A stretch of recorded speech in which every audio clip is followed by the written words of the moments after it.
विरोधी पक्षनेते अंबादास दानवे आपल्या बरोबर आहेत। दानवेजी, राष्ट्रीय स्वयंसेवक संघ त्याचे प्रवक्ते आहेत सुनील आंबेकर म्हणतात की औरंगजेबाचा मुद्दा काय आता संयुक्तिक ठरणार आहे असं त्यांचं म्हणणं आहे, परंतु सातत्यानं औरंगजेबाची कबर उघडून टाका असं भाजपचे नेते म्हणतात आणि त्याच्यामुळे सामाजिक सलोखा कुठेतरी बिघडतो असं सुनील आंबेकर म्हणतात।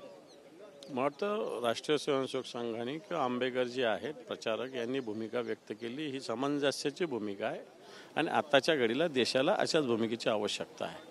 पण आता जे उचकवणारे लोक आहे किंवा उचकणारे लोक आहे यांना RSS माहीत आहे का, राष्ट्रीय स्वयंसेवक संघ माहीत आहे का, त्याचं काम करण्याच्या पद्धती माहीत आहे का? नितेश राणे, विखे हे जे बोलतात, बडबड करतात, हे एकनाथ शिंदे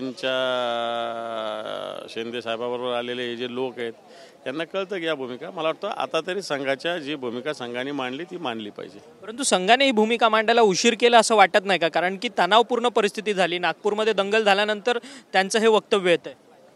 संघ योग्य वेळी योग्य भूमिका मांडत असता असा माझा अनुभव आहे।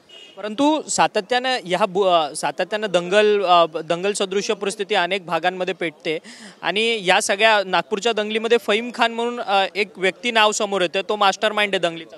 जो कोणी असेल, फहीम खान असेल आणि सलीम खान असेल, जो कोणी असेल याच्यावर कारवाई झाली पाहिजे। सभापतींच्या संदर्भात तुम्ही अविश्वास प्रस्ताव वरच्या सभागृहात मांडलाय, काय नक्की अविश्वास प्रस्ताव आणण्याचं कारण? कामकाज हे नियमानुसार होत नाहीये। विरोधी पक्षाच्या सदस्यांना पाहिजे तशा भूमिका पाहिजे तशा म्हणजे योग्य ती संधी दिली जात नाही। खरं तर सत्ताधारी पक्षच सभागृहाचं कामकाज थांबवतोय वारंवार।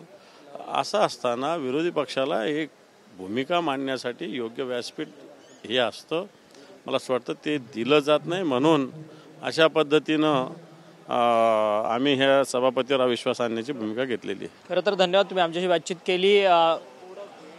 विरोधी पक्षनेते अंबादास दानवे होते, त्यांचं म्हणणं आहे की सभापती जे आहेत ते योग्य पद्धतीने आपली भूमिका जी आहे ती मांडत नसल्यामुळे आम्हाला सभापतींच्या विरोधात अविश्वास प्रस्ताव जो आहे तो आणायला लागतोय असं मत जे आहे ते अंबादास दानवे जे विरोधी पक्ष नेते आहेत विधान परिषदेचे त्यांनी आपल्यासोबत व्यक्त केलेलं आहे। व्हिडिओ जर्नलिस्ट रवी साखरकरसह अक्षय मंकणी, TV9 मराठी, मुंबई।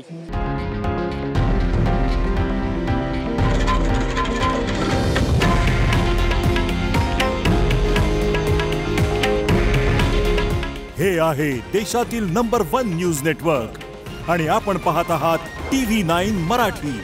काळजी तुमची, हित महाराष्ट्राचं।